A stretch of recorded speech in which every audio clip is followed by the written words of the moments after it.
प्रश्न है, एक घन तथा गोले के संपूर्ण पृष्ठ क्षेत्र बराबर है, उनके आयतनों में अनुपात क्या है। अब घन तथा गोले के संपूर्ण पृष्ठ क्षेत्र बराबर कर दो, क्योंकि वहां लिखा हुआ है बराबर है। तो घन का संपूर्ण पृष्ठ क्षेत्रफल 6 गुना भुजा स्क्वायर होता है, भुजा अगर ए लूं तो 6 गुना भुजा स्क्वायर, और गोले का संपूर्ण पृष्ठ क्षेत्रफल 4 पाई आर स्क्वायर होता है, यही होता है। अब उनके आयतनों में अनुपात बताना है, तो घन का तो आयतन भुजा क्यूब और गोले का आयतन क्या होता है 4/3 पाई आर क्यूब, ये होता है। अगर मैं घन की भुजा ए लूं और गोले की त्रिज्या स्मॉल आर लूं तो यही होगा इसका आयतन और इसका आयतन। अब ये 3 ऊपर चला जाएगा ना, तो 3a³ हो जाएगा और नीचे 4 पाई r³ ये होगा। तो हमें ये चाहिए कुल मिला के, ठीक है, जिसमें ए और आर का विलोपन करवाना पड़ेगा, a³ बटा r³।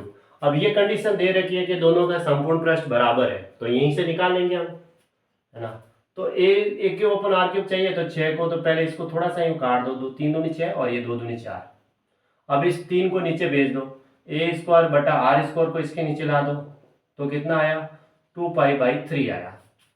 हमें क्या चाहिए a³ अपन r³ चाहिए, तो ये दोनों के ऊपर स्क्वायर है, स्क्वायर को उस साइड में भेज दो।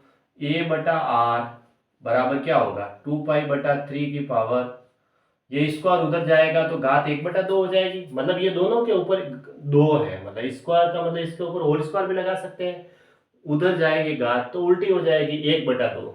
अब हमें तो क्यूब चाहिए, तो अब क्यूब कर देते हैं, a/r का होल क्यूब बराबर 2 पाई/3 की पावर 3/2।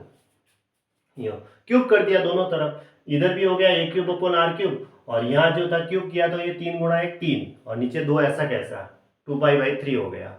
अब हमें ये निकालना था, क्या निकालना था, इसको मैं यहाँ लिख देता हूँ। क्या चाहिए था 3/4 पाई ऐसा कैसा a³/r³। a³/r³ की वैल्यू ये निकाल दी हमने, वो यहाँ पुट कर देते हैं 2 पाई/3 की पावर 3/2। अब देखिए कि जो 3/2 घात होती है ना, 3/2 को हम 1 + 1/2 लिख सकते हैं, तो इसको लिख दो 3/4 पाई ऐसा कैसा 2 पाई/3 अलग लिखा मैंने, और 2 पाई/3 जो है वो एक अलग से अंडर के अंदर लिख देता हूँ। अंडर का मतलब होता है घात 1/2। यहाँ कुछ नहीं है तो घात 1 है, 1 और 1/2 जुड़ेगा तो 3/2 ही होगा। अब इसको थोड़ा सॉल्व कर देते हैं, 3 से 3 कट गया, 2 से 2 बार कटा, पाई से पाई कट गया। अब देखो यहाँ सिर्फ 2 बचा, ये 2 अंडर के अंदर जाएगा तो 4 हो जाएगा, क्योंकि 4 का वर्गमूल 2 होता है, तो अंदर भेज देता हूं।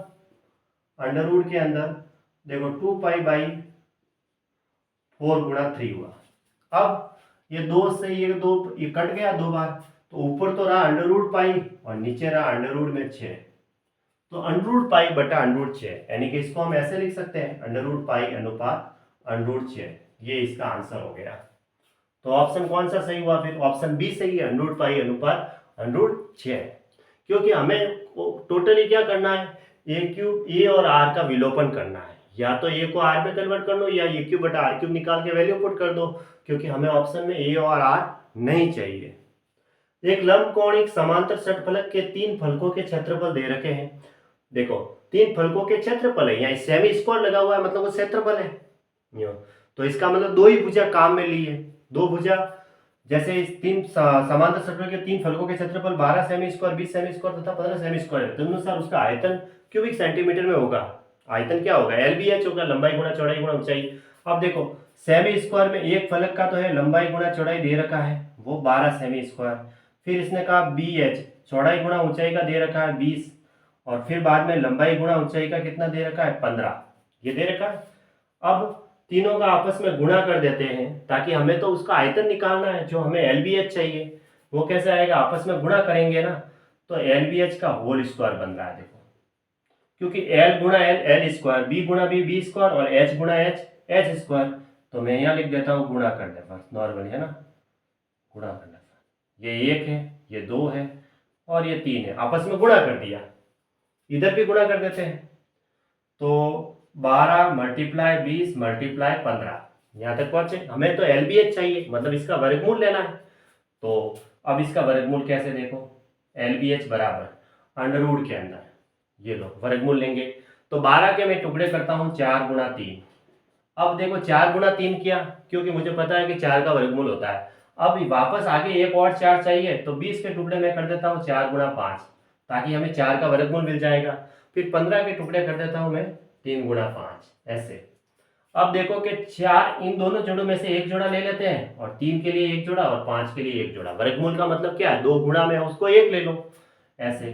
तो 4 गुणा 3 गुणा 5 रहा, तो 5 3 15 चौका 60 हो गया, तो 60 सेमी क्यूब हो गया है ना।